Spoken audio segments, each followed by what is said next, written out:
الحمد لله الذي أبدع الأفلاك والأرضين والصلاة على من كان نبي وآدم بين الماء والدين وعلى آله وأصحابه أجمعين الطيبين الطاهرين۔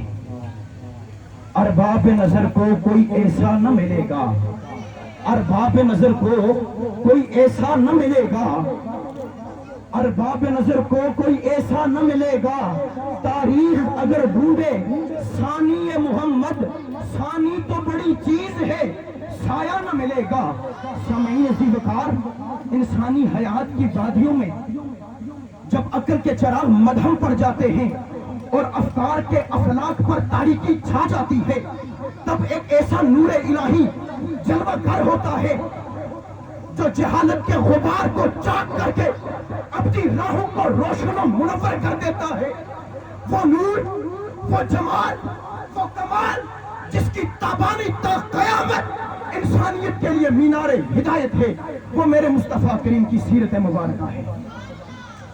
سامعین عزیز وقار، بنی نوع انسان کے پیچیدہ مسائل، خواہ وہ سیاسی ہوں، معاشرتی ہوں، سیاسی ہوں، تمدنی ہوں، تہذیبی ہوں، سب کا یقینی حل اسی اسوہ کاملہ میں مضمر ہے۔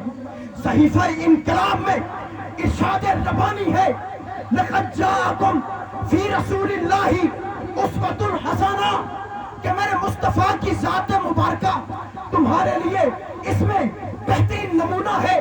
اگر سیاست کو دیکھیں تو میرے مصطفیٰ کریم نے ریاست مدینہ کی تشکیل میں عدل و مساوات کے وہ آئین عطا فرمائے کہ جس نے قبائلی دشمنی کو مٹا کر اخوت و مواخات کے رشتے پروئے۔ اگر معیشت کو دیکھیں تو میرے مصطفیٰ نے سود کے لعنتی جال کو کاٹ کے تجارت میں عدل، صداقت، دیانت کی قندیلیں روشن کی۔ اگر معاشرت کو دیکھیں تو میرے مصطفیٰ نے عورت کے سر پہ عزت و عصمت کے تاج سجائے۔ اگر غلاموں کو دیکھو تو میرے مصطفیٰ نے غلاموں کو آزادی کا منشور دیا۔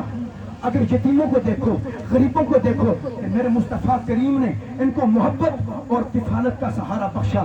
احباب گرامی، سیرت مصطفیٰ وہ آئینہ ہے کہ جس میں ہر دل کی دعا، ہر بیمار دل کی دعا پوشیدہ ہے، ہر زوال پذیر تہذیب کی بقا پوشیدہ ہے۔